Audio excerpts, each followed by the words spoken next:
আমাদের আজকে লক্ষ্মীপুর ১ রামগঞ্জ আসনের নিয়মিত সাংগঠনিক কার্যক্রম তথা নির্বাচনী কার্যক্রম ছিল ৯ নং ভোলাকোট ইউনিয়নে। আমরা সকাল থেকেই আমাদের কার্যক্রম পরিচালনা করে আসছিলাম।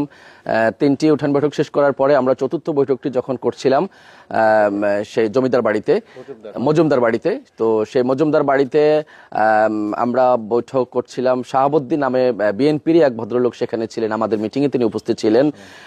তিনি এরপরে হচ্ছে আমাদের পরবর্তীতে এই যে ভদ্রলোক আমাদের এখানে এসে আক্রমণটা করেছেন মাহফুজুর রহমান শান্তা, সেই মাহফুজুর রহমান শান্তা তিনি হঠাৎ করে আমাদের মিটিং চলাকালীন একেবারে শেষের দিকে এসে তিনি অশ্লীল ভাষায় গালাগালি করতে করতে দৌড়ে আসলেন এবং তিনি অকথ্য ভাষায় গালাগালি করতে করতে তিনি বলেন, আপনারা কেন আসছেন, কার অনুমতি নিয়ে আসছেন, আপনারা এখানে আসছেন কেন, এই ধরনের অকথ্য ভাষা গালে এবং আমাদের চেয়ার ছুঁড়ে ফেলা থেকে শুরু করে আমাদের নেতৃবৃন্দের বা নেতাকর্মীদের গায়ের দিকে যাওয়ার একটা উপক্রম তিনি করছিলেন।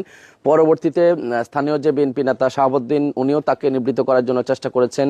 এর মধ্যে বিএনপি নেতা রফিকুল ইসলাম, তিনি ওয়ার্ড বিএনপি সেক্রেটারি, তিনিও আসছেন।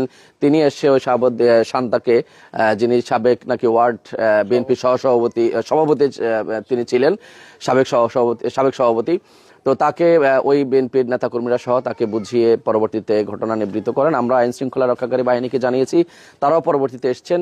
আমরা এই ধরনের বর্তমানে পরিস্থিতিতে দেশ যখন একটা শান্তিপূর্ণ নির্বাচনের দিকে যাচ্ছে, একটি লেভেল ফ্লাইং ফিল্ড প্রস্তুত হচ্ছে, এই মুহূর্তে কে বা কার ইন্ধনে তারা এই ধরনের ন্যাক্কারজনক ঘটনা ঘটাচ্ছে, আমাদের কার্যক্রমে বাধা সৃষ্টি করছে, নির্বাচনের পরিবেশটা নষ্ট করার জন্য তারা চেষ্টা করছে।